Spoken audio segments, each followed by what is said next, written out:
Pues buenas tardes a todos y a todas a este evento relativamente improvisado, esta parte del evento, porque en realidad estamos en un seminario de introducción a la psicoterapia psicodélica que estamos haciendo desde mi instituto, el Instituto Transpersonal Integrativo. Bueno, os lo cuento un poco porque viene a cuento por el tema de la conferencia. Resulta que me han contactado más de 200 personas para hacerlo, que yo no me lo esperaba, para nada. Bueno, sobre todo porque lo anuncié hace menos de un mes y medio. Entonces, bueno, que te pongan en contacto contigo. Yo que hago seminarios hace 10 años, a mí no me había pasado nunca. O sea, he hecho seminarios de diferentes temas y 225 personas en 5 semanas es mucha gente, ¿no? Entonces, bueno, luego hay mucha gente, pues como lo anuncié con poco margen, y además tiene un coste económico, pues había gente que no podía venir por las fechas, había gente que no podía venir por el tema económico, había mucha gente, y por eso también el título de la charla, de la conferencia, que me contactó de Latinoamérica, o sea, Chile, Argentina, México, Brasil, Colombia, sobre todo estos 5 países. Yo diría que de donde más fue de México y Chile, los que más, y después Argentina y Colombia. Muy interesados también en hacerlo. De hecho, yo creo que además de que hay algunas personas que se han apuntado al seminario, a pesar de la diferencia horaria, que mañana se tienen que levantar a las 4 de la mañana y lo van a hacer, porque les interesa tanto que se van a levantar a las 4 de la mañana. Pero habiendo tanta gente interesada, seguramente haremos uno adaptado a Latinoamérica dentro de poco, ¿no? Entonces, bueno, como se quedó tanta gente fuera del seminario por diferentes razones, pensé, bueno, vamos a hacer una conferencia. Bueno, como no sabía, también esto es muy latino, ¿no? Digo, pues igual se apuntan otros 20 a última hora, ¿no? Necesito una sala más grande que mi instituto, que más de 30 no entramos, ¿no? Entonces, llamé a la Casa de la Convalescencia, estos son como anécdotas introductorias, ¿no? Y me dicen, pues tenemos libre esta sala que igual te interesa. Bueno, resulta que aquí, hace 6 años, en esta misma sala, fue donde monté el primer seminario que yo organicé sobre psicoterapia psicodélica con Michael Michofer, que es uno de los mayores expertos en psicoterapia asistida con MDMA del mundo, y estuvimos en esta sala. Entonces fue como en plan, bueno, pues me va a tocar alquilar esa sala, aunque es mucho más cara que las de abajo. Digo, bueno, pues no sé cuánta gente va a venir. ¿Sabéis lo que es un potlatch?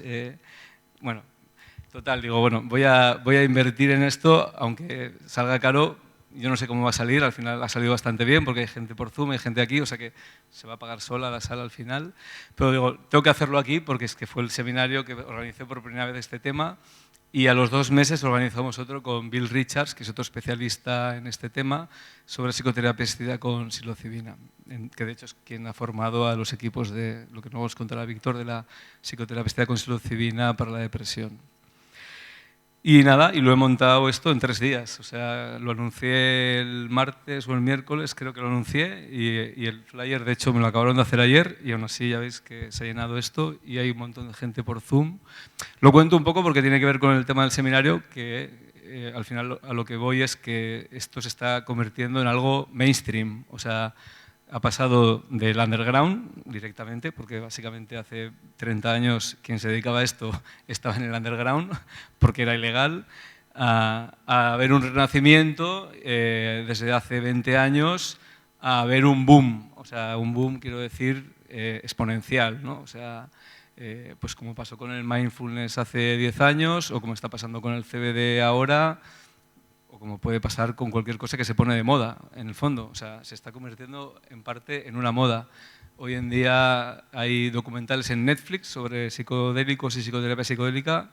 Hay series en Netflix que salen personas que están haciendo psicoterapia psicodélica y en fin, o sea, está en todas partes. Aquí está llegando más gradualmente, aunque como todo llega antes a todas partes cada vez más rápido, ¿no? No sé si es bueno o malo, pero es lo que pasa, ¿no?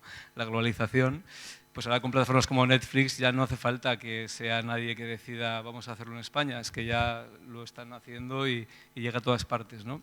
Y de hecho en Estados Unidos sí que hay como una, yo como llevo muchos años haciendo congresos de este campo, hace unos años ya hay como una política, una filosofía en la gente que se dedica a esto de, hostia, tenemos que llegar a la gente. O sea, ¿cómo le explicamos a la gente que algo que ha sido ilegal durante tantos años y les hemos dicho que es malo y que es peligroso para la salud, cómo les explicamos que es bueno? Entonces necesitamos periodistas, necesitamos gente que se dedica al cine, a las series y tal, que lo saquen en los medios de comunicación para que la gente se eduque. Entonces hay toda una, digamos, estrategia para hacer que esto suceda, porque realmente esto va a ir muy rápido, o esto es lo que yo creo, ¿no? De hecho, Rick Doblin, que es el presidente de MAPS, no sé si sabéis que el MDMA se calcula que para dentro de un año o dos se va a convertir en un fármaco en Estados Unidos. Decía que para el 2030 solo en Estados Unidos van a hacer falta 10.000 terapeutas psicodélicos y que no va a haber tiempo para formarlos, porque no hay tiempo para formar a 10.000 personas en algo tan complejo como la psicoterapia psicodélica en 7 años, que es los que faltan. Entonces, bueno, esto es un poco para encuadrar en el momento en el que nos encontramos en relación a este tema. Luego tenemos a Joan Obiols, que nos va a contar la parte histórica sobre qué sucedió en España, en Cataluña y en España en relación a este tema en los años 50, 60, 70. Es un evento bastante informal a todo esto, no es un evento, aunque estamos en un lugar tan elegante y en la mesa presidencial, pues, y esta es una característica también de la comunidad psicodélica que yo sigo considerando que existe, que hay una especie de buen rollo y comunidad que nos saltamos un poco a veces las etiquetas, ¿no? Entonces, bueno, voy a empezar hablando yo un poco, aunque no sé si viene mejor que empieces tú, porque tú vas a hablar de la parte histórica. Entonces, ahora lo decidimos en un segundo. Entonces, Joan va a hablar de la parte histórica y de lo que está haciendo ahora también, porque él está otra vez ahora en activo en este campo. Bueno, ya los presento y luego empezamos. Entonces, Joan Obiols, bueno, es psiquiatra, doctor en psiquiatría, si no me equivoco. En medicina. Vale. Entonces, Joan Obiols es doctor, porque es médico y es doctor porque hizo una tesis. Entonces, es doctor, y creo que tú también eres doctor, ¿no, Víctor? Entonces, pero sí. Entonces, bueno, fue el director de salud mental de Andorra, todavía sigue trabajando en Andorra como psiquiatra. También es el presidente del patronato de ICERS, que es otra organización que se dedica al estudio de las plantas maestras, estudio, divulgación, investigación. Su padre, de hecho, tuvo la ocasión en esta primera ola de psicoterapia psicodélica de trabajar en psicoterapia psicodélica, como muchos otros psiquiatras catalanes y españoles, con psilocibina, si no me equivoco, aunque luego nos lo contarás, y con LSD. Y entonces Joan pues, ya conoció aquello en aquella época y siempre le ha interesado, y bueno, él nos contará un poco su trayectoria y esta parte histórica, ¿no? Víctor Pérez es el director del área de psiquiatría, si no me equivoco, del Hospital del Mar en este momento.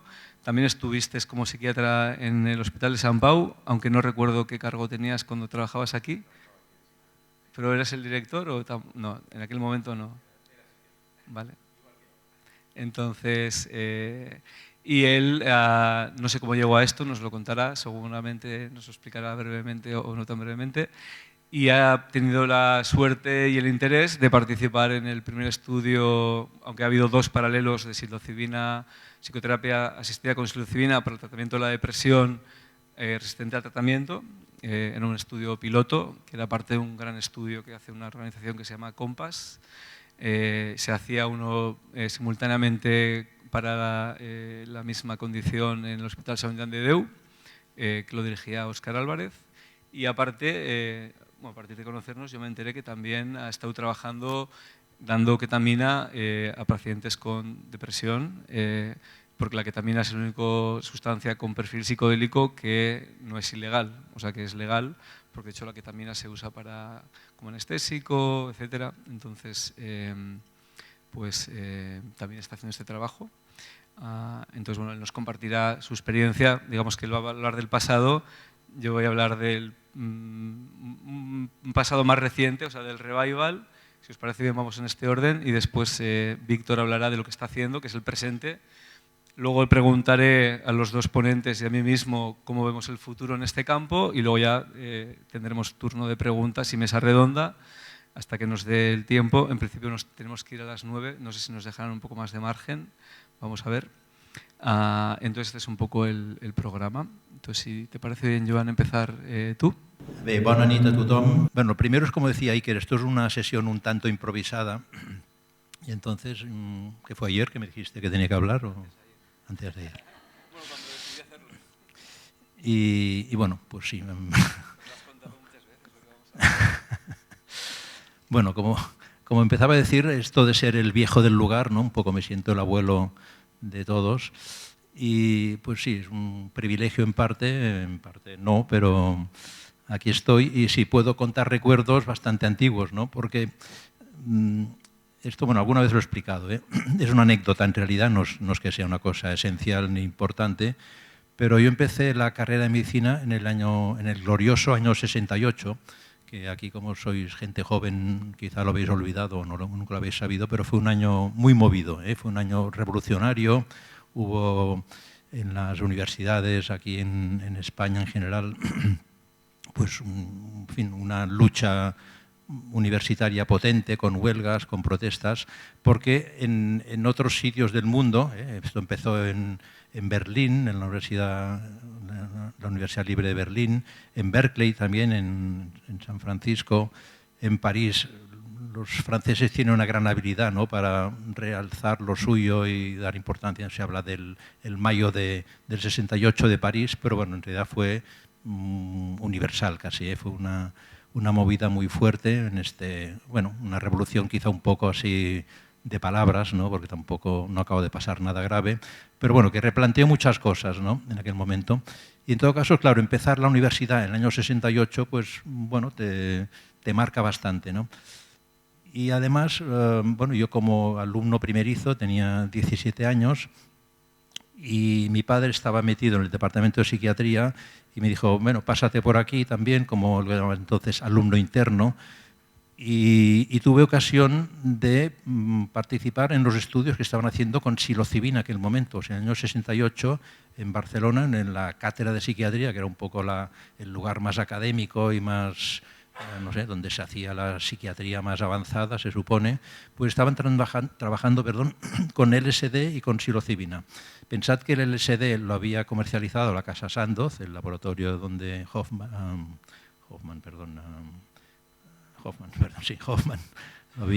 lo había sintetizado, como la psilocibina, y el LSD se llamaba Delisid.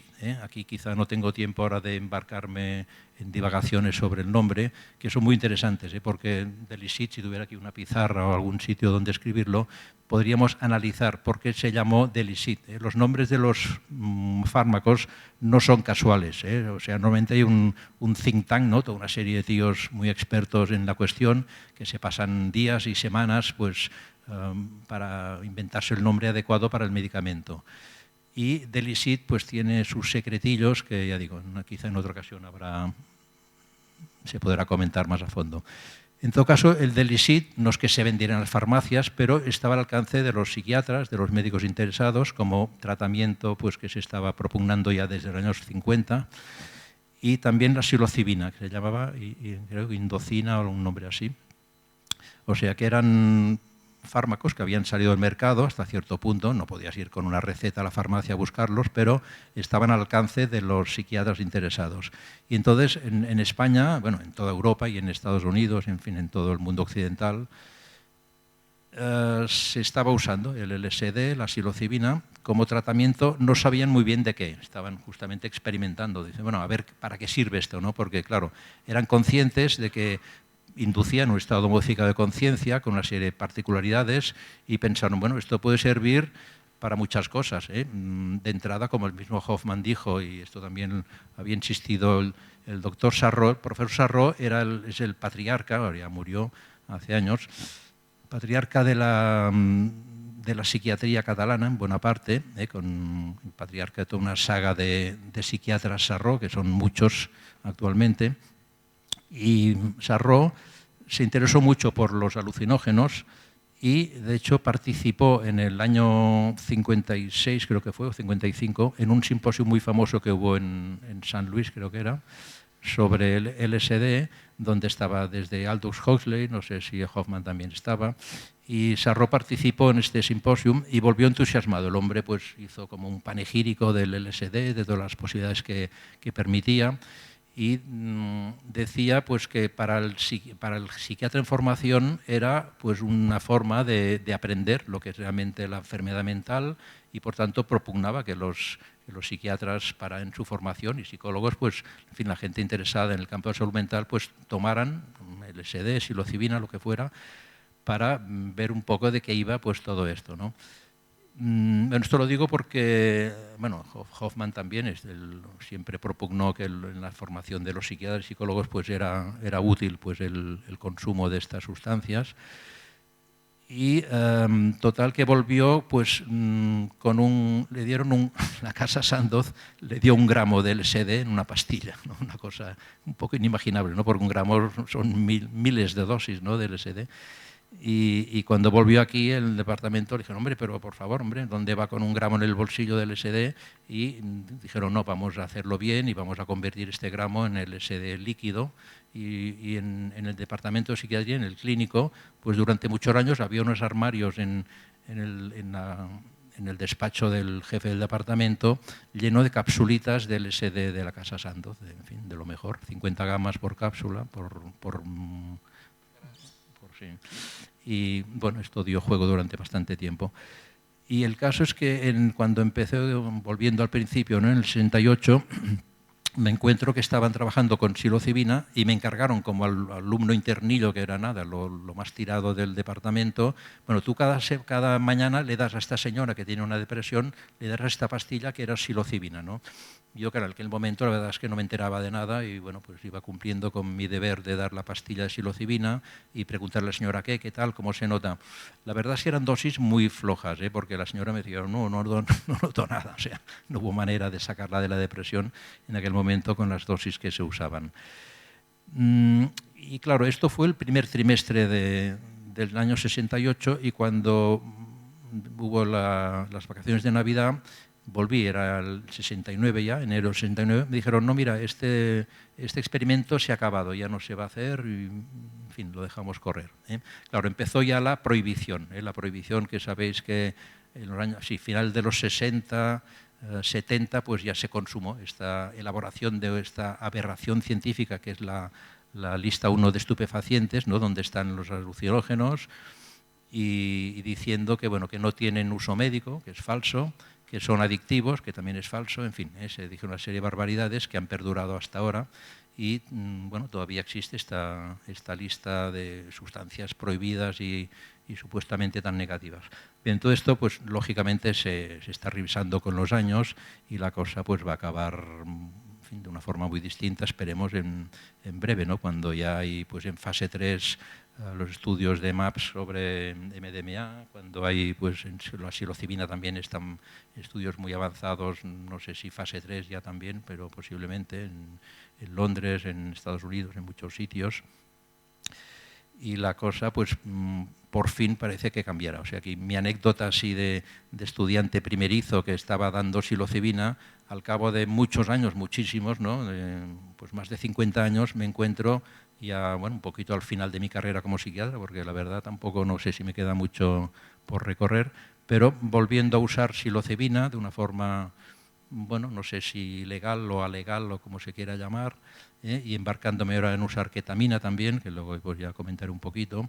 Y en todo caso, pues recordar ya que me pedía Iker que hablara de la historia, al menos aquí en España fue bastante impactante porque la verdad es que, bueno, en Barcelona, en Zaragoza, en Madrid, en Valencia, en Granada, en muchos de lo que se llama entonces las cátedras de psiquiatría, pues se estuvo trabajando con LSD, con psilocibina y con éxito, ¿no? Porque hay bastantes publicaciones, que esto también sería bueno. Bueno, hay quien, esto Juan Carlos Uso creo que lo ha buscado un poquito y tiene, en fin, y también, bueno, Giorgio Samorini, que posiblemente lo conocéis por sus estudios sobre hongos, básicamente alucinógenos y, en fin, muchos aspectos de la psicodelia, pues tiene un libro excelente en italiano, en 2 tomos, Terapie Psichedeliche, que os recomiendo si no lo conocéis, donde habla también de la historia del LSD en esos años. En Europa, en los años 50 y 60, se estuvo trabajando mucho en esto.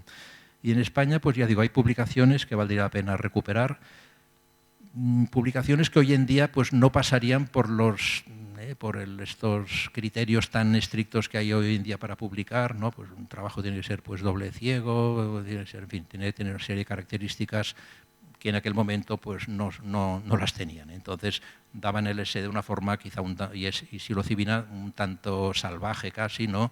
Desde darlo pues a pacientes esquizofrénicos, a ver qué pasa, darlo a pues, pacientes con trastorno bipolar, darlo a niños pequeños a veces. Hay estudios que bueno, daban LSD cada mañana a niños durante pues, 15 días seguidos, cosas que hoy en día nos sorprenden y serían imposibles de hacer, ¿no? Pero bueno, se hicieron cosas muy atrevidas, ¿eh? Y bueno, la verdad es que hay resultados interesantes, por ejemplo, con pacientes obsesivos, ¿eh? Aquí en España, pues en Zaragoza sobre todo creo que era, y no sé si en Valencia, en fin, en distintas cátedras de psiquiatría del momento, se estuvieron dando, sí, pues con obsesivos, con muchos pacientes, y con obsesivos recuerdo trabajos que demuestran pues la utilidad del LSD con estos pacientes obsesivos. Esto pues sí, duró unos años, porque claro, este entusiasmo de Sarro era pues en los años, ya digo, 55, 56, o sea que hubo bastantes estudios en distintos sitios de España donde se pudo demostrar la posible utilidad del LSD y de la psilocibina. Esto luego, pues ya digo, por fuerza quedó completamente anulado y en algunos sitios pues sí que se ha seguido trabajando. Recuerdo, por ejemplo, yo tengo un colega holandés que es un psiquiatra neurólogo que tiene ya más de 80 años, que vive actualmente, reside en Cataluña, y este hombre me estuvo explicando que él había trabajado con Bastians, con una serie, en fin, de psiquiatras holandeses, en los años 60, más o menos, y que bueno, usaban LSD, usaban psilocibina, usaban ketamina también, de una forma, bueno, no sé también si completamente ilegal o alegal o de qué manera, pero bueno, pues estuvieron trabajando con estas sustancias durante aquellos años 60 y pico, incluso cuando estaba ya prohibido. Y justamente también, hablando así de usos así un poco sorprendentes quizá por el momento en que se usaban, encontré ayer por casualidad una carta de Dorothy Mash, creo que se llama, ¿no? Una psiquiatra norteamericana que estuvo trabajando con ibogaína, que yo como vi que, no sé, me enteré que estaba haciendo estudios con ibogaína, sobre todo para adicción lo usaba. Y no sé, sé que me enteré de... Se importuna la bosa. De la existencia de esta persona y le escribí una carta y, ya digo, por pura casualidad, ayer, pensando en la conferencia de hoy, me encuentro que la respuesta, esto es el febrero del 97, o sea, hace 25 años. O sea que hace 25 años, en un momento que todo eso estaba pues más que prohibido, Deborah Mash, no Dorothy. Deborah Mash, de hecho no es psiquiatra, es PhD en psicología, pues estaba trabajando con ibogaína y me respondió una carta muy amable de 2 folios explicándome, en fin, cómo funcionaba esto. O sea que ha habido, a pesar de esta prohibición, pues toda una serie de grupos que han, en fin, de una forma u otra lograron vencer obstáculos y poder trabajar con esas sustancias, tanto LSD como psilocibina, como ketamina y como ibogaína en este caso de Deborah Mash, y bueno, al menos mantener la llama todavía de los estudios sobre estas sustancias. Esto afortunadamente pues, bueno, ha ido cambiando y sabéis que en estos últimos años pues, bueno, son muchísimos los centros por todo el mundo donde se está trabajando con esas sustancias y esperemos que llegue el momento en que esto pues, bueno, sea plenamente aceptado ya a nivel, bueno, no solo psiquiátrico, creo que en la psiquiatría, a pesar de que hay resistencias lógicamente, pues se está entendiendo que pueden ser muy útiles estos estados modificados de conciencia que obtenemos con estas sustancias y patologías concretas, pues ahora se habla mucho de depresión, de ansiedad, de trastorno por estrés postraumático, pero bueno, hay que seguir aplicando estas sustancias y haciendo estudios lógicamente con los criterios actuales que son muy rígidos y y lógicamente pues son los que nos llevan a, no a la verdad, porque esto de la verdad yo creo que no existe, pero bueno, al menos a intentar pues ciertas aseveraciones que tengan una cierta base científica y que nos permitan pues de una forma ya más usual y normal pues seguir usando este tipo de medicamentos. Yo creo que realmente son medicamentos. Medicamentos que no son nuevos, que no, tampoco son nuevos de los años 50 y 60, porque en realidad estamos todos de acuerdo, yo creo, que el uso de este tipo de sustancias pues viene de mucho más antiguo, ¿no? Y que los chamanes americanos, africanos o asiáticos han estado usando sustancias de este tipo durante siglos, ¿no? Y entonces es un poco recuperar este camino que, bueno, que para muchos les parece poco científico, ¿no? Esto de hablar de chamanismo, pues, bueno, pues lógicamente despierta a veces muchas ampollas.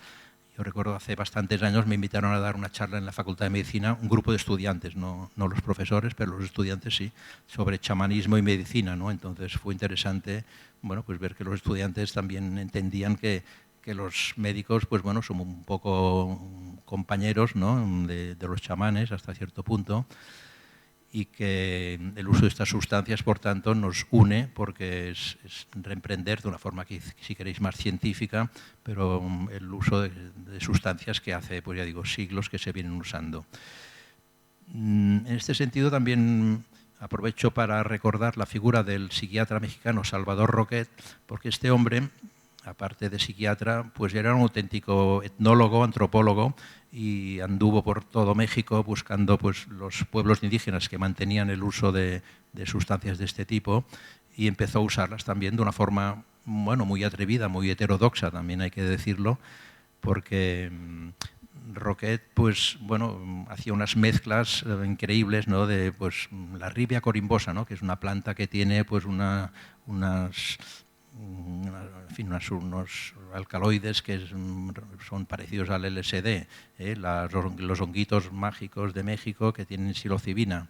En fin, estuvo viendo todo lo que la mescalina también, ¿no? del peyote. En fin, entonces él recorrió México buscando plantas de este tipo y entonces pues empezó a montar unas casi ceremonias, podrían decir, ¿no? Unas sesiones terapéuticas grupales, a veces eran 10, 15, 20 personas, donde pues allí, bueno, daba de todo, daba ribia corimbosa con LSD, daba honguitos, luego igual te enchufaba ketamina y te iba proyectando películas, algunas eróticas, otras de terror, o sea, una mezcla increíble, sí. O sea, cuando lees las sesiones de Salvador Roquet, te quedas, bueno, pues sorprendido, ¿no? Como el atrevimiento de este hombre para montar estas sesiones colectivas y, bueno, y conseguir resultados positivos, al parecer, ¿no? Porque esto también piensas, bueno, esto es una especie de horror que sales pitando de allí para buscar tranquilidad y, bueno, parece que tenía cierto éxito terapéutico. Parece que Salvador Roquet visitó el centro de Maryland donde estaba Richard Jensen trabajando y entonces Jensen hace un relato de estas sesiones de Roquet horrorizado. Y dice, bueno, este hombre cómo mezcla todas estas cosas, ¿no? y hace estas barbaridades aparentemente, ¿no? Pero bueno, cuando se fue Roquet, pues incorporaron en Maryland al menos el uso de la ketamina con el LSD y, en fin, hacían combinaciones muy, muy curiosas.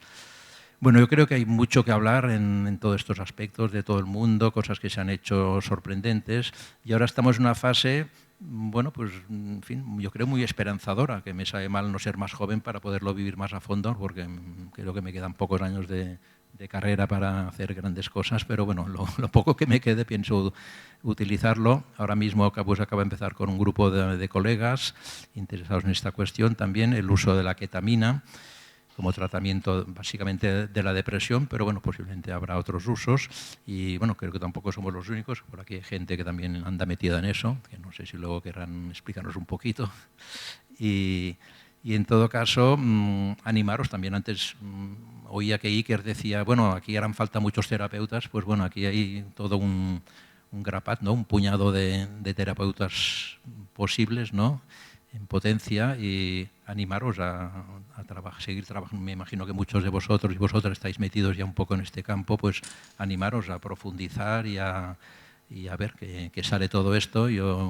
A ver, tampoco hay que ser, en fin, lanzar campanas al vuelo no será fácil, no es tampoco como tratamiento, no es para todo el mundo. y bueno, y hay que ser rigurosos al máximo, ¿no? De manera que no se produzcan, bueno, pues situaciones, no sé, peligrosas o complicadas por culpa de que se ha abusado en ciertos momentos de alguna de estas sustancias.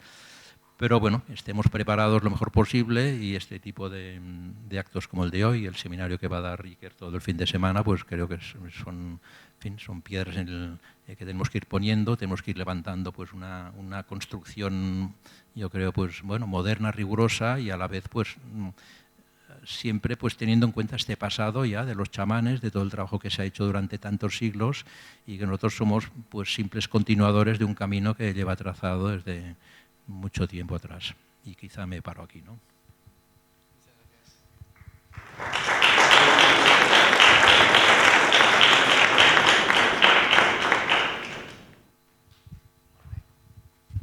Gracias, Joan. Me voy a seguir yo por ir por orden cronológico en las cosas que han ido pasando. Entonces yo me he preparado una pequeña presentación. Empiezo en el 98 un poco arbitrariamente en parte y no arbitrariamente por otro lado, porque es cuando yo, digamos, tomé conciencia de todos estos temas en parte. Yo estaba estudiando la carrera de psicología entre el 96 y el 2000. A mí me interesó este tema a raíz de una experiencia que tuve con hongos con 17 años. Bueno, lo he contado antes en el seminario, pero bueno, lo cuento brevemente. Yo iba para empresariales por tener una carrera con futuro y un sueldo y tal, ser una persona respetable. Y ese mismo día fue tan profunda la experiencia que salí, bueno, subí a la montaña queriendo hacer empresariales, bajé de la montaña queriendo estudiar filosofía. Y entonces fui a hablar con el orientador de mi instituto y me dijo, hombre, tus padres, ¿no? Si te van a pagar la carrera y les has dicho que ibas a hacer empresariales y ahora vas a hacer filosofía, se van a llevar un disgusto.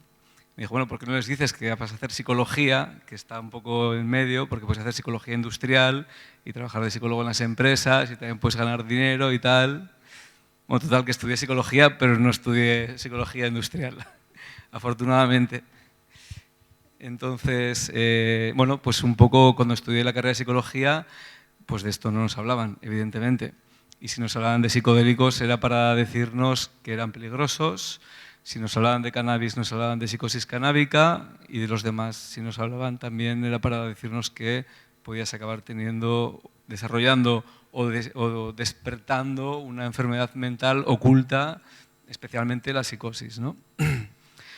Entonces, a mí curiosamente, mi primer mal viaje con hongos, porque los seguí tomando, y además era muy interesante en el País Vasco que los cogíamos en la montaña, o sea que no había ni mercado negro, ni intermediarios, ni baja pureza de las sustancias, era lo que era, porque era de la montaña y era orgánico. Pues lo seguí tomando. Y me acuerdo que mi primer mal viaje fue después de la asignatura de psicofarmacología y psicopatología, que entonces me dio un mal viaje de pensar que me podía volver loco, porque es lo que me había dicho mi profesor, al que yo le daba cierta autoridad, ¿no? Luego me di cuenta que no sabían mucho. Y entonces, ¿cómo me formé yo en esto? Pues leyendo libros. Entonces, de hecho ahora me estoy acordando que aparte de este del 98, entonces voy a repasar un poco pues, qué se ha ido haciendo en España, no voy a hablar, y en Cataluña, no voy a hablar tanto de Latinoamérica en relación al tema de la psicoterapia psicodélica. Entonces no he incluido libros que no tengan que ver con la psicoterapia psicodélica, que también están relacionados con los enteógenos, como muchos que publicó durante muchos años Albert de Marzo, que de hecho tenemos aquí al editor y director de La Liebre, que fue uno de los artífices principales de que siguiese la llama encendida aquí en España, en Cataluña y en Latinoamérica, porque casi todos los que estamos en este campo nos hemos formado con estos libros que publicaron y con alguno que publicó Cairós. Veo mirando la presentación que se me había olvidado poner alguno que publicó Cairós como El juego cósmico de Grof, que de hecho fue el primer libro de Grof que yo leí, donde él contaba sus experiencias, no solo su psicoterapia con LSD que realizó en los 60 y los 70, sino sus experiencias personales y cómo él valoraba que habían sido muy transformadoras tanto para sus pacientes como para él mismo, ¿no? Y ahí dejé de tener malos viajes con los psicodélicos otra vez. Pero bueno, voy a repasar un poco, voy a mirar la chuleta que es el PowerPoint para comentaros un poco, y vais a ver que hay como una especie de aceleración de cosas que pasan en este campo en los últimos años, ¿no? Parece que al principio hay pocas cosas y más bien libros y seminarios, y cada vez nos encontramos que hay más cosas aplicadas, ¿no? Entonces, pues en el 98 la Librería de Marzo publica Hacia una medicina psicodélica de Richard Jensen, que ha mencionado Joan Obiols. Richard Jensen es un investigador y psicoterapeuta que ya trabajaba con psicodélicos en los 60 con Grof en Estados Unidos, con la suerte para el mundo hispanohablante de que su familia es de Puerto Rico, y entonces José María Fericla, que es otro de los sospechosos habituales en este campo, con Fernando Pardo y algunos más, pues le empezó a invitar a unos seminarios que empezó a organizar, y de esas invitaciones surgió la idea de este libro, en la colección Cogniciones de la Librería de Marzo, dirigida por José María Fericla, donde se ha publicado El Farmacoteón de Jonathan Ott, y libros de Giorgio Samorini, etc. De hecho, creo que hay algún capítulo de un libro de Cogniciones en el que está escrito por ti, si no me equivoco, ¿no? Entonces, hay toda una colección de libros sobre este tema en la Librería de Marzo que se llama Colección Cogniciones, para los que os interese. En el 99, José Carlos Bouso, y esto coincide con la ola del renacimiento psicodélico, primera ola. Claro, luego aquí también estuvo todo el tema de la ayahuasca, que luego lo mencionaré, pero no es psicoterapia psicodélica, así que me quiero centrar más en la psicoterapia psicodélica. Entonces, José Carlos Bouso en Madrid inicia, no sé si el primero o segundo estudio de psicoterapia asistida con MDMA para el estrés postraumático del mundo. Por una serie de casualidades que algún día, si veis una charla de Bouso, las sueles contar, pues contactó con MAPS, que es esta organización que está a punto de conseguir que el MDMA sea legal en Estados Unidos y se convierta en un fármaco, y pues, la apoyan para llevar a cabo este estudio.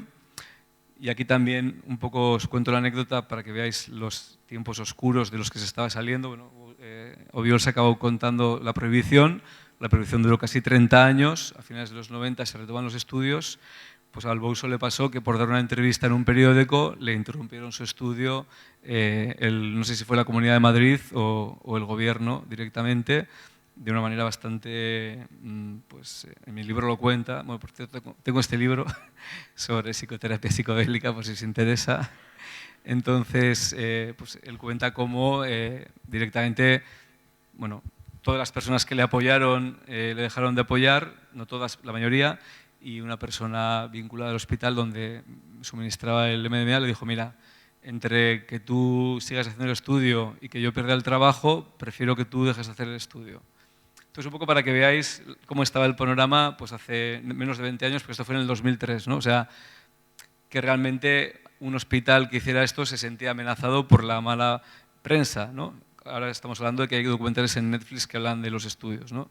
Y que estamos aquí hablando y tenemos al director de un servicio de psiquiatría de un hospital y no le van a echar por hablar aquí, que igual hace 20 años sí. Igual hace 20 años sí, porque yo creo que el Fericla me contó que una vez montó un congreso, no sé si fue en Lérida, que de hecho no era ningún hospital ni nada por el estilo, y al director del centro donde se montó el congreso le despidieron después del congreso.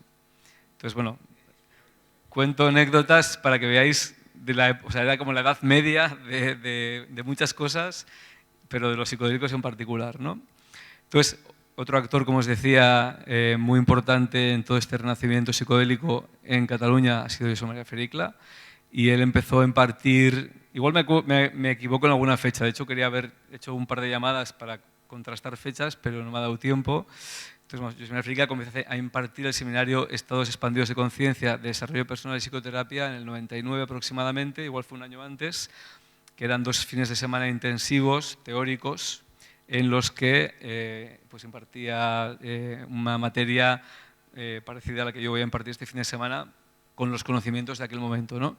Entonces yo tuve la ocasión de participar en ese seminario en el 2001 y en el 2002 y en el 2003. Bueno, y luego me iba pasando por ahí a ver qué contaban de nuevo pues el Bouso y el Jordi Riba y otros investigadores, como el Richard Jensen y alguna persona más que ha ido pasando de profesor por allí, que era como la universidad de este tema en aquel momento, porque en las universidades no se enseñaba y en España se sigue sin enseñar y en Cataluña también, y yo creo que en Latinoamérica pues tampoco. En Estados Unidos sí que hay universidades donde se enseña esto, no en licenciatura, pero sí que hay másters y demás centrados en formar a terapeutas psicodélicos actualmente, ¿no? Pero bueno, volviendo al 99, arranca este seminario, Fericla, al mismo tiempo estuvo haciendo varios congresos en aquella época, con ponentes internacionales de gran nivel, No sé en qué año empezó, no quiero decir fechas que no son, pero bueno, sé que hizo uno en Lérida, hizo uno en Barcelona, bueno, hizo varias ediciones de congresos de alto nivel sobre psicodélicos en la misma época. Crea la Sociedad Neuropsicología. Bueno, de hecho, yo me vine a vivir a Barcelona en el 2001 para formarme en la Sociedad Neuropsicología que había creado José María Fericla, que era lo más parecido que había en aquella época a estudiar psicología transpersonal y psicoterapia psicodélica. Entonces, bueno, también hay que reconocer la historia y los méritos de los que han precedido a los que estamos aquí en esta mesa ahora, ¿no? Entonces, aquí he repetido, he puesto lo que ya he contado, que se detiene el estudio de José Carlos Bouso en el 2003. Bueno, yo lo voy a intercalar con mi historia personal. Yo en ese momento quería empezar a hacer mi doctorado en el 2006. Claro, quedé con Bouso un día y me dice, bueno, que sepas que a mí me interrumpieron mi estudio. Entonces fue como que dije, mira, pues igual en vez de hacer la tesis sobre psicoterapia psicodélica, que era muy complicado en aquel momento, pues la hago sobre respiración holotrópica, que de momento legal respirar es, y espero que lo siga siendo, y gratis. Entonces hice una investigación sobre respiración holotrópica para mi tesis, aunque yo siempre tuve el foco puesto en que quería hacer psicoterapia psicodélica, ¿no? Bueno, aquí hay un hiatus, que pasaron cosas, pero no muchas. Bueno, siguió siendo el seminario de José María Fericla, algunas jornadas que iba organizando, se puso muy de moda el tema de la ayahuasca. Yo el tema de la ayahuasca no lo puedo poner en el lado de la psicoterapia psicodélica, aunque sí que ha habido en Cataluña algunas personas que eran psicólogos. Bueno, la ayahuasca, como sabéis, se toma en grupo, en contextos más chamánicos, aunque hay otras vías. De hecho, José María Fericla tiene un libro que habla de estas 3 vías que hay sobre cómo tomar ayahuasca. Entonces, yo sé que hay psicoterapeutas que se formaron o que a raíz de tomar ayahuasca, porque la manera de formarte en llevar ayahuasca es tomar ayahuasca, que empezaron a dar ayahuasca en contextos de terapia individual a sus pacientes, especialmente con adicciones. Eso ya hace muchos años. Entonces, digamos que el tema de la ayahuasca sí que tiene su vertiente psicoterapéutica y actualmente están haciendo estudios de tratamiento de la depresión, igual que la psilocibina en Brasil, en un estudio que está implicado también José Carlos Bouso y otros investigadores. Entonces, estamos en el 2005, han pasado algunas cosas de momento entre medias, pero no tantas. Y a partir de aquí la cosa se va animando un poco más, pero bueno, sobre todo a partir del 2016, yo diría, que se animó y empezó la cosa como a acelerarse cada vez más. Bueno, que he puesto cosas que yo conozco más, que son algunas que he organizado yo, aunque hubo otras, pero yo digo que sobre psicodélicos en Cataluña siempre ha habido mucha tradición. Yo entiendo que la hay tanto en España como en Cataluña por la conexión con Latinoamérica. Entonces hemos tenido la ocasión y la oportunidad, muchos de nosotros, de ir a Latinoamérica sin el problema de la barrera idiomática, pues a tomar plantas, ayahuasca, pues hongos, peyote. Entonces yo sé de varios casos de terapeutas hoy muy conocidos y reconocidos. Bueno, voy a poner un ejemplo porque lo tiene escrito en un libro, como Paco Peñarrubia, un gestáltico muy famoso de Madrid, que él cuenta cómo fue a México y tuvo una experiencia, creo que fue con peyote en el desierto, y eso le transformó mucho personalmente y en su forma de hacer terapia, ¿no? Entonces, bueno, sí que ha habido mucha conexión con el tema de las plantas históricamente en Cataluña y en España. Pero yo os digo que esto tampoco yo lo llamaría en este caso psicoterapia psicodélica, aunque luego podemos comentar que sí que no es la psicoterapia psicodélica, ¿no? Entonces, en el 2005 se publica también por La Libre de Marzo Psicoterapia con LSD de Grof, un libro que fue publicado originalmente en los 80, en el año 80 de hecho, que no había sido traducido al castellano y bueno, dirigido por, en la colección Condiciones, dirigido por Fericla y con Fernando Pardo, de director de la colección, de la editorial, decidieron traducir y publicar este libro, Psicoterapia con LSD, que básicamente Grof escribió como un manual para psicoterapeutas psicodélicos. Un año después también se publica El viaje definitivo, también por La Libre de Marzo, otro libro de Grof, en el que además de otras muchas cosas que no vamos a entrar ahora, se llama El viaje definitivo, la conciencia del misterio de la muerte. Básicamente dedica una parte del libro a hablar de los estudios con LSD para enfermos terminales que se hicieron en los 60 y en los que él participó. Entonces, bueno, pues eso le produjo un gran interés a Grof por el tema de la muerte y le llevó a escribir este libro, ¿no? Entonces, bueno, también se habla de psicoterapia psicodélica en este libro, ¿no? Ahí hay otro hiatus, que pasaron muchas cosas seguro, o sea, lo que pasa es que no he tenido tiempo de mirármelo todo, pero tampoco pasaron tantas en realidad. Bueno, Fericla sigue haciendo su seminario, pero sobre psicoterapia psicodélica yo diría que prácticamente es que no pasaba casi nada, porque no había mucho que contar tampoco, no se publicaban libros porque no había nada que contar nuevo. De hecho, ya os digo que el de psicoterapia con LSD era de los 80, y entonces en el 2006 publica El viaje definitivo a la liebre, pero Grof habla de los estudios de los 60 que hizo con LSD. Y entonces aquí ya está sucediendo el renacimiento psicodélico en todo lo que es Estados Unidos, Inglaterra y otros países europeos, ¿no? Los estudios sobre todo se han realizado en Estados Unidos, Inglaterra y algunos países europeos, Suiza sobre todo. Empieza a haber muchos congresos y, bueno, digamos que voy a hablar aquí un poco de lo mío también, de lo que yo he aportado. Pues yo empiezo a ver todo esto y empiezo a ver que es todo en inglés. Entonces no hay nada en castellano, no hay nada que suceda aquí hablando de lo que estaba sucediendo ahora. Y entonces pues se me ocurre invitar a Michael Michofer, con el que había tenido la suerte de formarme en psicoterapia asistida con MDMA en el 2015, y le propuse, coincidiendo que iba a un congreso de psiquiatría, a presentar los resultados de sus investigaciones, que esto ya fue la leche, porque cuando a mí me dijo que le habían invitado a un congreso de psiquiatría a presentar sus investigaciones, ya fue una, ¿cómo se dice esto? Una, como cuando llegas a un, bueno, fue como un cambio ya de paradigma que le invitaran. O sea, no es que él presentara un paper, o es que le invitaron a presentarlo porque ya era el Congreso Europeo de Psiquiatría, ¿no? Entonces dije, bueno, ya que estás en Madrid y nos sale más barato, pues te traemos desde Madrid a Barcelona. Y entonces vino a hacer este seminario, que lo hicimos en esta sala, que esto es muy curioso. Entonces hicimos uno de los primeros seminarios en el que se ponía psicoterapia asistida con MDMA, yo diría que el primero en Cataluña y en España, ¿no? O sea, porque de hecho Fericla le llamó Seminario de Estudios Médicos de Conciencia, Desarrollo Personal de Psicoterapia, porque si le llega a llamar psicoterapia psicodélica o algo parecido, se lo hubiesen tirado encima, seguro. Entonces se jugaba con eufemismos de llamarle las cosas pues como no era, ¿no? O hablar de chamanismo, hablar de estados amplios de conciencia, cuando lo que se quería hablar era de esto, ¿no? Entonces había que jugar con el lenguaje, y en este momento se dejó de tener que jugar con el lenguaje después de pues 30, 40 años de prohibición, ¿no? Entonces lo hicimos aquí porque también, hay que decirlo, ¿no?, que Jordi Rivas estuvo aquí 25 años estudiando la ayahuasca, bueno, recientemente fallecido, también lo quería decir, ya que sucedió hace un par de años.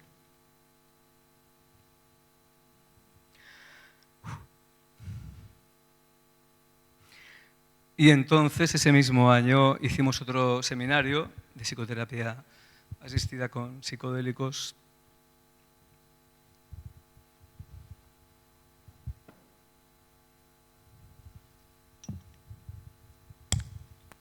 Al que invitamos a William Richards, que actualmente tiene 80 años, lo digo por ti, Joan, y todavía está haciendo sesiones de psicoterapia asistida con psilocibina en la Universidad Johns Hopkins, así que te quedan unos años.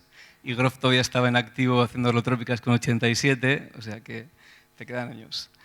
Entonces le invitamos a Bill Richards, también estaba participando en un congreso en Ámsterdam sobre psicodélicos, y le dije, bueno, nos sale más barato desde Ámsterdam que desde la Johns Hopkins, así que si te quieres venir.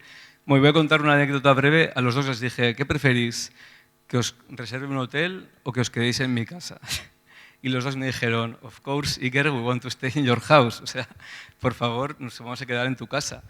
Entonces, esto también dice mucho de esta comunidad, ¿no? Como que es una comunidad todavía, que quizás dentro de unos años deje de serlo, esto lo podemos hablar luego también, pero bueno, en aquel momento, hace unos pocos años todavía lo era, ¿no? Como muy cercana y muy como la experiencia psicodélica de disolver estas barreras formales que nos creamos en la sociedad occidental. Entonces, en el 2016 también Claudio Naranjo se anima, ya lo había hecho con un libro sobre la ayahuasca, se anima a publicar Exploraciones psicodélicas, que es un libro donde recopila toda su experiencia psicodélica de 50 años. De hecho, Claudio participó en los estudios en los 60-70, tanto en Estados Unidos como en Chile, pero nunca dejó de hacerlo porque esto lo hemos comentado antes en el seminario y tú lo acabas de decir, siempre ha habido algún resquicio legal durante unos años con el MDMA, porque el MDMA cuando se descubrió era legal hasta que lo legalizaron, luego con los hongos, luego con la ayahuasca, él lo cuenta en el libro como ha ido la iboga también, buscando el hueco legal para poder seguir haciéndolo en otros países en vez de aquí, pues en Brasil, etcétera. Y entonces en este libro él cuenta un poco toda su trayectoria, prologado por Fábregas, que lo tenemos aquí también. Entonces, todo queda en casa aquí. En el 16 también se publicó un monográfico sobre investigación psicodélica, que lo coordiné yo, este monográfico, en la Journal of Transpersonal Research, y entonces compila artículos pues, de Rick Doblin, de Amanda Fielding, diferentes, Michael Michofer, actores que estaban trabajando en este campo. De hecho, a Rick Doblin le publicamos una cosa muy interesante que era el timing que él calculaba para legalizar el MDMA y ya ponía en el 2014-15 que iba a ser para el 22-23 y todos decíamos, no, esto no puede ser, esto es demasiado rápido. Y se ha equivocado por la pandemia, porque si no, él dice que si no iba a ser por la pandemia, este año ya hubiese sido legal el MDMA. Se les ha retrasado un año, o sea que va a ser el año que viene legalizado como fármaco en Estados Unidos para el tratamiento del trastorno de estrés postraumático. En el 2017, esto es algo paralelo pero que también está relacionado, se crea en Barcelona la primera Psychedelic Society, ahora hay otra, en aquel momento la creamos entre un grupito de personas interesadas, que aquí también está Isabel, Jordi Álvarez y un grupito. Hicimos varios eventos, conferencias, mesas redondas, pases documentales sobre el tema. Bueno, fueron un par de años así bastante interesantes, pero bueno, las asociaciones, como sabéis, sin ánimo de lucro, pues hay que ponerle mucha energía y al final se disolvió de forma natural. Pero ya os digo, de hecho ahora hay una o dos Psychedelic Societies en Barcelona. Una que lo llevan unos ingleses y creo que otra que llevan por ahí Psychedelic Society en Madrid, en Alicante, hay una a nivel estatal, por todo el mundo hay cientos de Psychedelic Societies que justamente cubren este rol de divulgación científica y de alto nivel de todo este material para llegar a la gente que si no, no se llegaría. Bueno, no me quiero enrollar, a ver si acabo pronto. Entonces, voy a ir un poco más rápido. En el 2017 se publica Guía del Explorador Psicodélico, cómo realizar viajes sagrados de modo seguro y terapéutico, de James Fadiman, que es uno de los pioneros de este campo, que trabajó en los 60-70 con psicodélicos en Estados Unidos, sobre todo con LSD y mescalina, y que a partir de los 2000 empezó a investigar el tema de las microdosis y ha sido, si alguien de aquí conoce las microdosis es porque James Fadiman empezó a investigarlo pues hace 2 décadas y lo publicó en este libro. Salió en un podcast de una persona muy conocida, Tim Ferriss, en Estados Unidos. Se puso de moda en Silicon Valley, se puso de moda en gente así como top. Empezó a salir en revistas como el Business Insider, el tema de las microdosis del LSD. Y entonces ahora hay un boom del tema de las microdosis gracias a su libro. Bueno, para que veáis cómo de repente, además Jim Fadiman en el prólogo del libro dice, no, yo escribo este libro ahora porque sé que de aquí a unos años este tipo de libros sobre psicoterapia psicodélica van a ser necesarios como manuales para que la gente que estudie psicoterapia psicodélica pues tenga un manual, que es que no hay, solo había el de Grof y este, ¿no? Entonces, coincidiendo con todo esto, pues yo también publiqué este libro, Investigación y Psicoterapia Psicodélica, pasado y presente y futuro, un poco lo que os explicaba, para cubrir este gap de información que había. La única manera de informarte sobre esto hace unos años en España y en Cataluña era o te ibas a los papers en inglés, que estaban en inglés y además eran artículos científicos muy difíciles de leer, o te fiabas de lo que te contaban los periódicos, que a veces hacían ecos de estos estudios, pero de una manera un poco sensacionalista, o pues seguías creyendo que estas drogas son malas, ¿no? Entonces dije, bueno, voy a hacer un libro de entrevistas, entrevistando a todas estas personas, para que ellos mismos cuenten lo que han hecho y lo que se está haciendo y la dirección que creen que este campo va a tomar. Entonces lo publiqué en el 2017 y también es interesante para que veáis un poco, ¿no? Pues del underground pasamos a que lo presentamos en el Colegio de Psicólogos de Barcelona, con John Obiols, con Fernando Pardo, con Jorge Carlos Bouso, o sea, en el Colegio de Psicólogos de Barcelona, que yo todavía en su día no daba crédito y todavía me extraña que lo pudiésemos hacer, ¿no? Pero bueno, realmente hasta ellos mismos supongo que ya sabrían de qué iba todo esto y permitieron el evento, ¿no? Bueno, permitieron no, les pareció bien. Y de hecho lo presentamos en el Colegio Oficial de Psicólogos de Valencia también. Y yo creo que no lo presentamos en más colegios de psicólogos porque no lo intentamos, pero si no, probablemente lo hubiéramos podido hacer, ¿no? Lo presenté en Bilbao, en Madrid, en muchos sitios. En el 18, si no antes, ya estamos hablando de clínicas. Se abre la primera clínica de ketamina en Madrid, de ketamina para tratamiento de la depresión, que todavía hoy en día está en funcionamiento. Se llama New York Ket Center Europe, porque están en alianza con una clínica de Nueva York para el tratamiento de la depresión con ketamina, que todavía lleva muchos más años. De hecho, en Estados Unidos hay cientos de clínicas de ketamina hoy en día, para que veáis cómo ha cambiado el panorama. Entonces, esto es en el 2018, y en el 2018 también, si no me equivoco, inician los estudios de psicoterapia asistida con psilocibina en el Hospital del Mar y en el Hospital Sant Joan de Déu, tratamiento para la depresión resistente a tratamiento. Uno está coordinado por Víctor Pérez, que lo tenemos aquí, otro coordinado por Óscar Álvarez. Estos estudios ya terminaron y el estudio global en el que participaron también se han publicado los resultados, con resultados bastante positivos que luego nos contará Víctor, ¿no? 2018 en adelante, pues Víctor Pérez, que nos lo contará también, empieza a hacer tratamientos, si no me equivoco, en el 2018, yo es cuando te conocí, antes, tratamiento de la depresión con ketamina en el Hospital del Mar de Barcelona, y por lo que luego nos contó en una conferencia posterior, hay proyectos similares en otras universidades, hospitales de Barcelona y otros hospitales a nivel estatal, como el de la Virgen de la Macarena, también están investigando la ketamina y tratando depresión.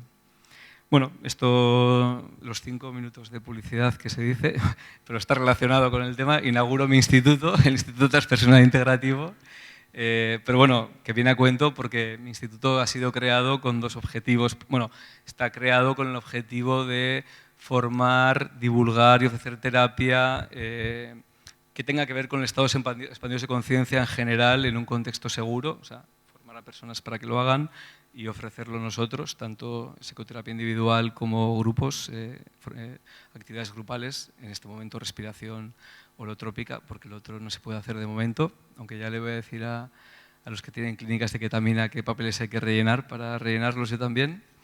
Y entonces, bueno, el objetivo del centro está especializada en psicoterapia transpersonal y psicoterapia psicodélica. Entonces, son las dos áreas que yo quiero cubrir, ¿no? Entonces, hacemos también eventos de divulgación científica, como puede ser este, ¿no?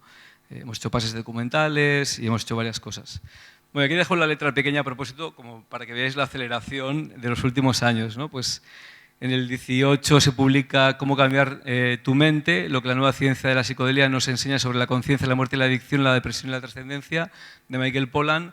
Este libro en inglés fue bestseller en el New York Times, o sea, el libro más vendido en aquel momento en Estados Unidos de no ficción. Entonces, no sé cuántas copias vendió, pero cientos de miles de copias. Entonces, este hombre hizo, porque este es un autor sobre temas de salud, de dieta, de alimentación muy conocido, que ya era bestseller por estos temas, y cuando escribió este libro, pues todo el mundo lo leyó porque era él. Y entonces salió en los medios de comunicación. Entonces, si ya estaba habiendo una aceleración de todo este proceso, él todavía lo empujó más. Y en Estados Unidos, yo que voy cada poco tiempo, un amigo mío me decía, no, es que ahora ya en la televisión, en el programa equivalente al de Ana Rosa Quintana de aquí, salen gente hablando de la psicoterapia asistida con MDMA de MAPS, clientes que han pasado por psicoterapia asistida con MDMA, etc. Me estoy enrollando, ¿eh? Entonces, se estrena el documental A New Understanding, The Science of Psilocybin, aquí en Barcelona. Te paso. Que estuvieron justamente Víctor Pérez y Joan Obiols en las mesas redondas. Se estrena el documental sobre la vida de Grof, que también habla sobre psicodélicos en el 2020. La Llave también se implica en esto y publica El viaje sanador de Claudio Naranjo, un libro de los 70. Abren 2 centros de psicoterapia asistida con ketamina, el centro Mosca y la clínica sináptica, que acaba de abrir hace poco. Y también está Beckley Med, que por lo que tengo entendido, aunque no estoy tan informado, también están queriendo arrancar o han arrancado ya un proyecto de clínica con ketamina. Bueno, básicamente es lo que quería compartir con vosotros, porque se nos va el tiempo encima y me enrollo. Para que veáis un poco pues, cómo ha ido acelerándose todo este proceso. Y le paso la voz a Víctor Pérez. Oye, muchas gracias. Desde luego encantado de estar aquí, Kerry. Gracias por la invitación. Yo intentaré, aunque un psiquiatra le dan un micro, se suele enrollar más de la cuenta, intentaré ser breve y por eso no he hecho diapositivas. Vamos a ver, yo soy psiquiatra, trabajo en el Hospital del Mar. ¿Sí? Y hace unos cuantos años, gracias a que antes estuve trabajando aquí y trabajé mucho con Manuel Barbanoj, Pouzo también estuvo aquí, y el malogrado Jordi Riba. También trabajé en ayahuasca, estuve trabajando con ellos, no en terapia ni en patologías específicas, pero sí en los estudios que hacían de farmacocinética de estas sustancias. La verdad es que fueron absolutos pioneros en este tema, ¿no? Yo me dedico esencialmente al tratamiento de la depresión resistente y a la prevención del suicidio. Y por desgracia, me ha pasado unas cuantas veces lo mismo que me ha pasado y que me ha llamado una familia y me ha dicho, ¿te acuerdas del paciente que viste antes de ayer? Pues se ha suicidado. La depresión es una enfermedad terrible, es la segunda causa de discapacidad en el mundo. El suicidio es la primera causa de muerte en jóvenes, es un auténtico drama y todos aquellos que nos dedicamos al tratamiento de la depresión y la prevención del suicidio somos conscientes que nuestra capacidad de mejoría de esos enfermos dista mucho de ser la que quisiéramos que fuera. Y por eso nos metimos y nos seguimos metiendo en este tema. Yo tengo poca información sobre NDA y estrés postraumático, aunque sí que tengo unas ganas locas de empezar a hacerlo. No he podido participar en los ensayos clínicos, que es la forma en que yo me he aproximado a este tipo de terapias. Con ayahuasca, como ya os he dicho, trabajamos en algún momento, pero desde el punto de vista farmacocinético, y lo que sí trabajé, y llevo de hecho bastantes años trabajando, es con la ketamina y la psilocibina. Nosotros tenemos un problema en el tratamiento de la depresión. Tiene dos tratamientos esenciales, una es la psicoterapia y otra son los fármacos. En los dos casos el mecanismo de acción es tremendamente lento, tardamos semanas, cuando no meses, en ver la mejoría. Por eso cuando al final del siglo pasado en National Institute of Mental Health empezaron a publicar datos sobre ketamina, la realidad es que todos los que nos dedicamos a este tema decidimos o abrir clínicas de ketamina, que es lo que hay en Estados Unidos, algunas en España también, o usar la ketamina como uso compasivo cuando no sabías qué hacer, porque la alternativa son los electroshocks. Esto funcionó durante un tiempo, pero todos aquellos y sobre todo aquellos que trabajáis con la industria farmacéutica, sabéis que en este mundo todo lo que no es un negocio no funciona. Es la primera mala noticia que os tengo que dar hoy, y espero discutirlo. Se acabó la inocencia. El caso es que la ketamina tiene un problema, y es que cada ampolla de ketamina vale menos de €1 y puedes tratar a 10 enfermos con una ampolla de ketamina, ¿vale? Eso no es un negocio para nadie, con lo cual nadie va a desarrollar ese fármaco para que lo utilicen los enfermos. Entonces aparece una serie de industrias. La más conocida y la que más trabajo ha hecho en estos momentos es Laboratorios Janssen, que sintetiza una molécula que es la esketamina. La esketamina es una ketamina que vale 250 € cada toma, ¿vale? Vale eso y cuesta eso, porque desarrollar estas sustancias para el uso en humanos en estos momentos es una cosa costosísima, muy costosa. Han metido en el desarrollo de esa sustancia, han metido más de 3.000 pacientes. Cada paciente de estos vale en torno a 10-15.000 €. O sea, ir sumando cuentas, o sea, no nos están engañando, es la realidad del mercado. El caso es que la ketamina está aprobada por la FDA, está aprobada con la EMEA, y hay unos cuantos países en Europa donde ya está en disposición de usar, y en nuestro país está atascada el Ministerio, porque el Ministerio de Sanidad en nuestro país tiene una función de control de presupuesto y no lo aprueba, ¿vale? Pero espero que la apruebe.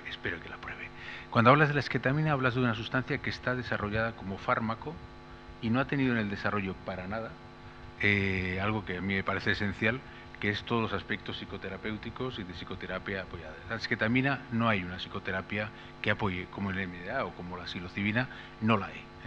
Pero yo espero que en pocos meses, si no pasa nada, tengamos las dos indicaciones. Tiene dos indicaciones, una es la depresión, que no responde al tratamiento antidepresivo, y la otra es la depresión con alto riesgo de suicidio. Sería el primer fármaco aprobado en riesgo de suicidio, lo cual sería un hito perseguido por mucha gente que nos dedicamos a este tema.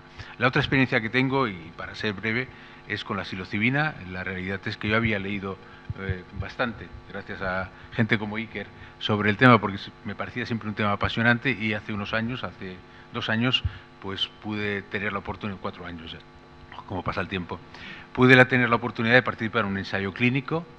De nuevo se acabó la inocencia. este no es una sustancia que se coge de los hongos, es algo que se sintetiza, que hay una compañía que se llama Compass, que tiene la patente de la síntesis de esta sustancia, con lo cual va a ser una sustancia cara. Es cara porque se están haciendo los ensayos clínicos y los ensayos clínicos son caros. Hasta estos momentos hay varios ensayos clínicos. El que participamos, San Juan de Dios y nosotros, es el fase 2. Cuando se estudian los fármacos hay una parte que es la prueba de conceptos, si esto funciona o no funciona. Eso son la fase 2. Ya está previsto la fase 3. La fase 2 no ha publicado los resultados, pero sí que sabemos lo que ha pasado, y ha pasado algo que realmente, bueno, a veces este tipo de fármacos tienen suerte en la vida, y en este caso ha habido suerte en la vida. Uno de los problemas que tienen los ensayos clínicos con psicodislépticos o en este tipo de fármacos es que cuando al enfermo le toca tomar placebo, eso se convierte en un nocebo, porque los pacientes se cabrean, ¿vale? O sea, estos enfermos que nos costaba mucho introducirlos en el ensayo clínico, cuando los metíamos en el ensayo clínico, ellos tenían una expectativa de vivir algo diferente, y cuando les tocaba placebo, lógicamente no vivían nada diferente, con lo cual se cabreaban y empeoraban de la depresión. Con lo cual, lo primero que pensamos es, aquí hay un sesgo importantísimo, va a salir bien, pero no es porque esta sustancia vaya bien, sino va a salir bien esencialmente porque los que no toman esa sustancia se cabrean. Afortunadamente, en el ensayo clínico hemos tenido la inmensa suerte de que solo la dosis alta de psilocibina ha salido bien. Había 3 dosis y el placebo ha ido mal, pero el 1 miligramo y 10 miligramos, que en las otras dosis, han ido mal también, o sea, no se diferenciaban del placebo, y sin embargo 25 miligramos de psilocibina ha habido una mejoría importantísima de esos enfermos. Una mejoría que además tiene una cualidad diferente a la ketamina y a la esketamina. La ketamina y la esketamina es una sustancia que el efecto dura 24-48 horas. A las 24-48 horas los enfermos recaen. Es verdad que cuando administras varias dosis de ketamina o de esketamina, hay enfermos que mejoran y pueden estar sin medicación, pero hay muchos enfermos que tienen que tomar esta sustancia, contar a 250 euros por dosis durante semanas o meses, ¿vale? En el caso de la esketamina o de la ketamina, porque las clínicas de ketamina valen más o menos en ese tema. En el caso de la psilocibina, lo que hemos visto es que los enfermos mejoran y algunos de ellos pueden estar meses bien. Meses, o sea, hay un enfermo que estuvo en ese ensayo clínico, que ha escrito un libro y que lo ha dicho por activa y por pasiva, que es un periodista que se llama Ancholo Gilde.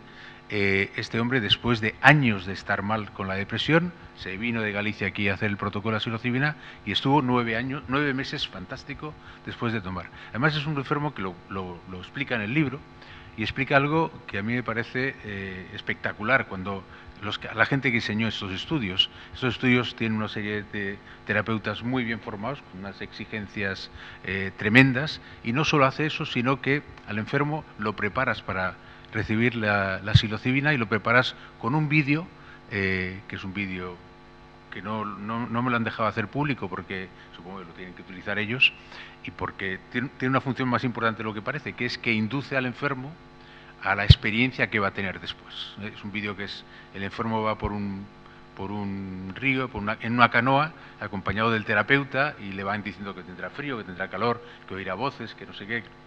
Y la verdad es que los 10 o 12 enfermos que pusimos en el ensayo clínico, los que tomaron sustancia, los que tomaron placebo, ni barco, ni nada, los que tomaron sustancia y sobre todo dosis altas se explicaban muy bien, o sea, se le inducía un viaje muy bien inducido, y eso yo imagino que eso minimiza los riesgos de tener un mal viaje con esas sustancias, ¿no? En estos momentos está diseñado ya, y si no pasa nada, el ensayo fase 3, que es el de confirmación, empezará este verano. Participaremos varios centros de Barcelona, y yo pienso que a ver si conseguimos que esta sustancia salga al mercado, y es una ayuda para muchos de los enfermos que la están en estos momentos. Y para acabar, simplemente 2 malas noticias, ¿vale? Una, que hay que ser muy estricto a la hora de utilizar estas sustancias, muy estricto. Estas sustancias, es real, es cierto, no tienen la capacidad adictiva que en su momento se pensaba, ni probablemente tienen el riesgo en su momento se pensaba, pero tienen capacidad adictiva y tienen riesgo. En poblaciones vulnerables tienen riesgo. Y ojo, cuando nosotros hicimos este ensayo clínico con psilocibina, vinieron muchísimos candidatos. La inmensa mayoría lo que quería hacer era probar la psilocibina en un hospital.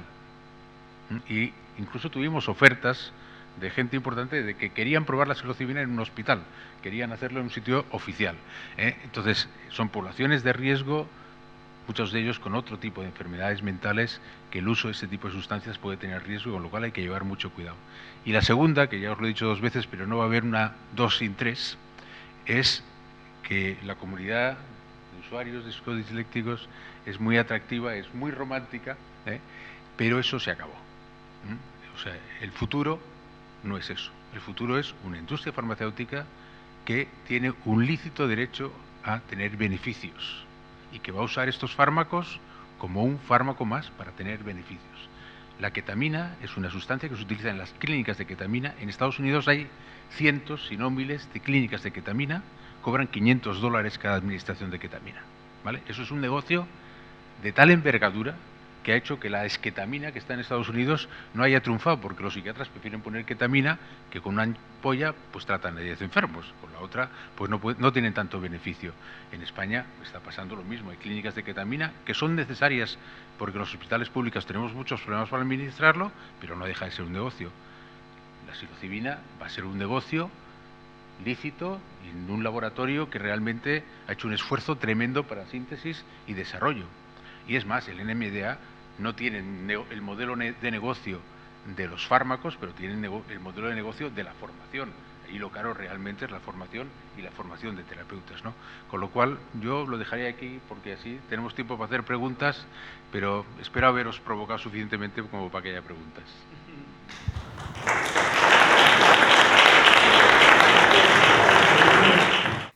Pues no, si hay preguntas, bueno, muchas gracias a los dos por haber venido a esta invitación casi improvisada. Pero esto, mira, esto sí que es de comunidad psicodélica, porque tú le dices al farmacólogo de no sé qué, vente pasado mañana, no te pago nada y encima no sé qué, y no viene. Bueno, a la cena si os quedáis, pero nada más. Preguntas. Tú, muy buena la presentación. Reverencias, un par de preguntas o de reflexiones compartidas. El problema de los estudios doble ciego con psicodélicos difíciles de resolver. El doble ciego donde teóricamente el que lo toma no sabe si lo toma placebo y tal, o el administrador tampoco lo sabe, con los psicodélicos muy difícil. El que toma, toma, y el que no toma, no toma. Y esto no solamente es por parte del individuo que está sometido, sino también por el administrador. Entonces, no sé si tenéis alguna idea de cómo resolver esta historia. Y la segunda es de que en las explicaciones, las mejorías de la depresión reactiva, depresiones con ketamina y con psilocibina, ¿pensáis que la psicoterapia tiene importancia o es puramente un efecto farmacológico? ¿Y cómo se puede medir qué tipo de psicoterapia es la que modifica y es más adecuada que otra? Porque con ketamina hay gente que hace aceptación y compromiso, otros que... O sea, hay muchos tipos de psicoterapia. ¿Cómo se puede medir la influencia de la psicoterapia si pensáis que tiene importancia, por favor? Vamos a ver, la única forma de hacer ensayos clínicos es poner sustancias activas. De hecho, con la ketamina se utilizaron benzodiazepinas y antihistamínicos para que el paciente que tomara el placebo, entre comillas, tuviera la sensación de que tenía algún efecto. En el caso de la psilocibina se hizo mucho más estándar, con placebo puro. Por eso digo que hemos tenido mucha suerte de que las dosis bajas que inducían algún efecto, pero que no era suficiente, han salido negativas, con lo cual está claro que hay un efecto farmacológico que no es de pura sugestión. Y además solo hay que ver lo cabreados que estuvieron los 2 o 3 enfermos que sabemos que les tocó placebo. Porque claro, eran enfermos que iban con una ilusión a ese tipo de tratamiento, que dejaban toda la medicación durante 15 días con un esfuerzo tremendo y después tomaban una cápsula que no les hacía nada. Y bueno, la misma sesión ya se cabreaban, con lo cual realmente es muy difícil enmascarar eso, por no decir que es imposible. Y en el caso de la psicoterapia, pues es que depende de la apuesta que hayan hecho. Por ejemplo, la apuesta que ha hecho Janssen por la esketamina es una apuesta de fármaco puro. Aquí no hay psicoterapia, etcétera, etcétera, y lo que están haciendo enfermería esencialmente es formarse con terapeutas de psicodélicos para aprender a manejar la sintomatología disociativa que da la ketamina o la esketamina, ¿no? En el caso de la psilocibina y la NMDA, a mí me parece que el efecto de la psicoterapia es clara y es imprescindible. O sea, no es un efecto farmacológico y en todo caso, si es un efecto farmacológico que también puede ser, es un efecto farmacológico que tiene que estar guiado de una forma positiva. O sea, y vuelvo a hablar de este enfermo que cuenta su experiencia en el libro, con lo cual es pública y puedo contarlo. Este es un periodista gallego que está muy metido en cosas de letras, que se había intentado suicidar muchas veces, y que hace ese recorrido por el barco que no hubiera hecho si nadie le hubiera inducido ese recorrido, que no hubiera hecho si no hubiera habido unas terapeutas con él acompañando en esa situación, y él explica que de golpe se le apareció Rosalía de Castro y le dijo, pero Ancho, ¿cómo se te ocurre suicidarse? Y ya no piensa más en el suicidio durante meses. Al cabo de unos meses volvió a recaer en la depresión y volvió a tener ideas de suicidio. Esto lo cuenta perfectamente en el libro, con lo cual no hay nada privado aquí y me deja contarlo, ¿no? Entonces a mí me parece que, sobre todo en en NMDA y en psilocibina, la psicoterapia es una parte esencial del efecto terapéutico. Sin ella... Claro, yo de esto, Iker, te toca a ti, porque yo solo conozco la psicoterapia, la formación psicoterapéutica que hacen los terapeutas que trabajan con psilocibina, que es una formación realmente espectacular. Que tú, de esto sabes tú más. Yo lo que me estoy dando cuenta, bueno, antes lo he comentado, pero era antes, la terapia Gestalt, Grof dice que para integración de experiencias con psicodélicos le parece la terapia más indicada. También habla de terapia junguiana, también habla de bioenergética. Yo estoy descubriendo recientemente que el coaching es alucinante también para preparar y para integración, porque es como una cosa abre mucho y la otra te centra. Y evidentemente la psicoterapia transpersonal, quiero decir, todo el modelo de Grof, pero no solo el de Grof, otros modelos de psicoterapia transpersonal, basados más en Asaglioli, basados más incluso en Wilber. Bueno, el mapa de Wilber de todos los niveles de conciencia y que cada tipo de psicoterapia coincide con un nivel de conciencia también me parece súper interesante. La meditación, el mindfulness, o sea, es que realmente está todo por explorar. O sea, se pueden hacer tantas combinaciones, o sea, yo de hecho pensaba, o sea, coaching con MDMA, o sea, psilocibina con PNL y no sé qué. O sea, es que se podrían hacer formaciones enteras de combinaciones de una sustancia con un método terapéutico, ¿no?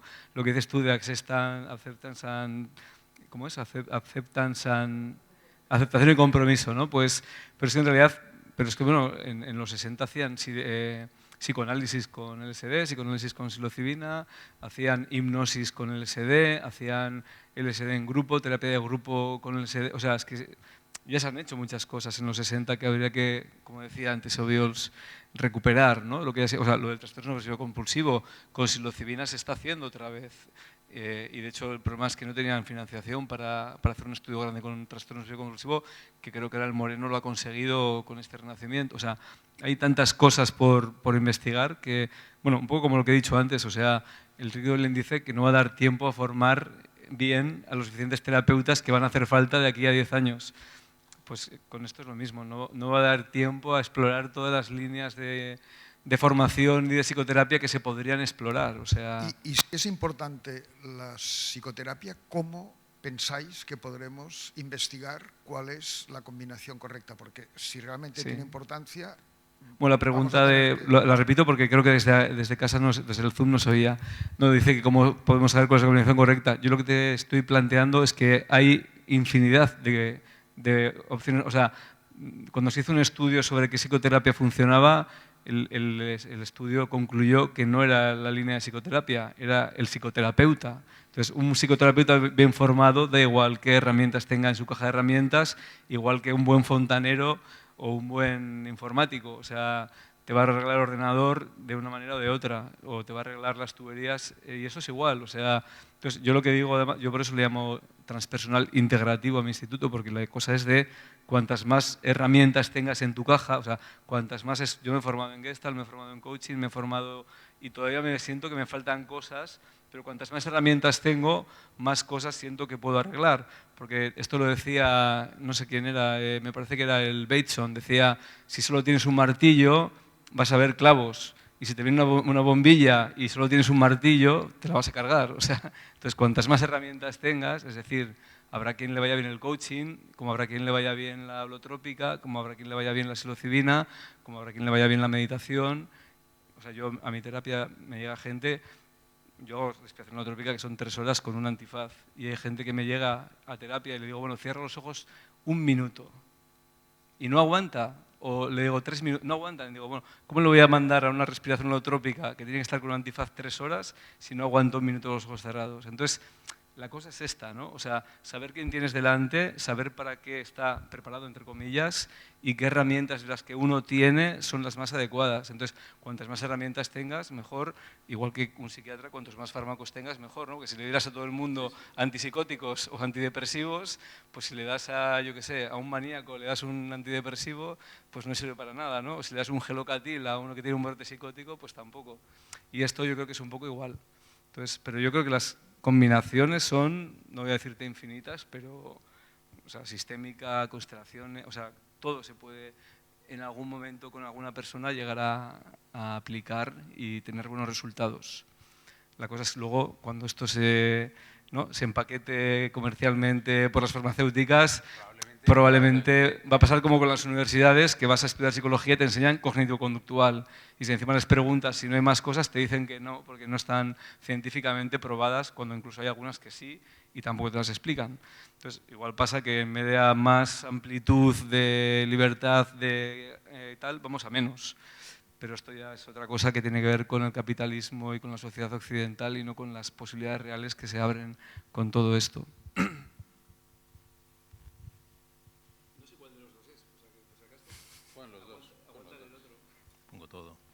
No, simplemente muy brevemente, la cuestión del placebo y en los estudios controlados doble ciego, sí, es que es irresoluble. Yo creo que, no sé, no se me ocurre ninguna forma realmente de poderlo solucionar con cierta coherencia.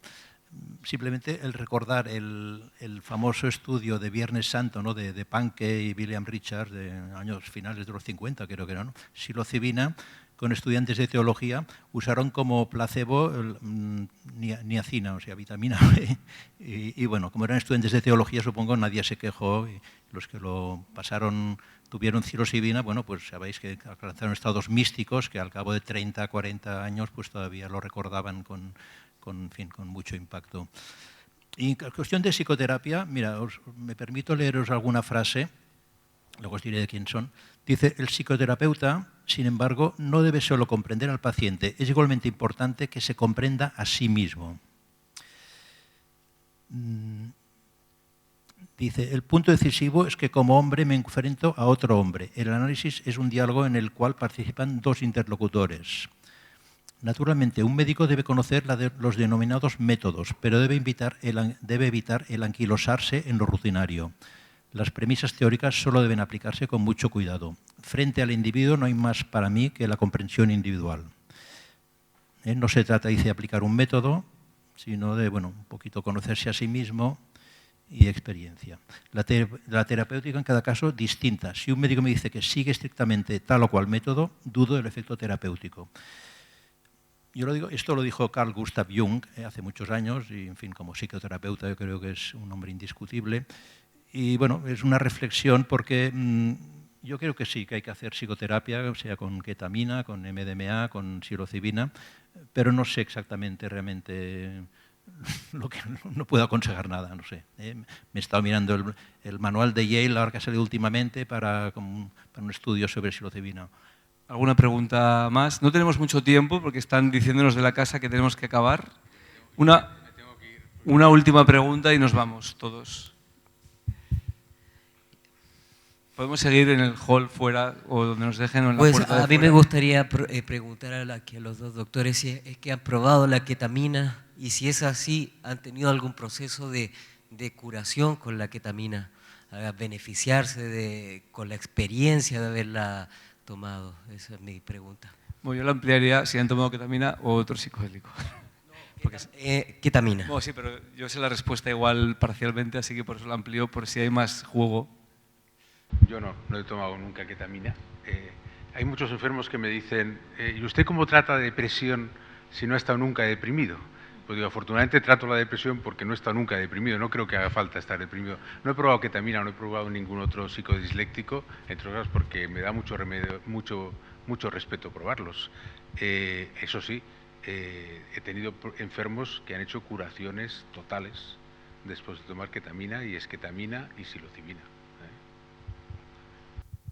Bueno, yo con estas sustancias siempre digo que no doy nada que no haya probado anteriormente. O sea, he probado pues ketamina, psilocibina, LSD, etcétera, etcétera. No voy a detallar todo lo que he probado, pero pienso que claro, bueno, es un poco lo que decía Hoffman o lo que han dicho los que trabajan en este campo. Hay que conocerlo, de qué va esto, ¿no? Si no, sí, intentar hacer terapias sin saber lo que implica un viaje de estas características no tiene sentido.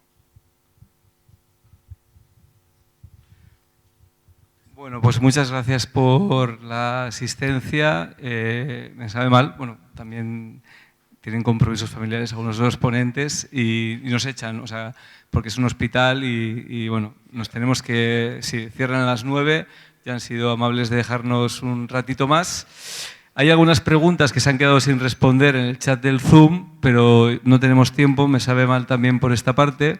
Pero quizás las puedo copiar y las contestaré en el evento del Facebook, en los comentarios.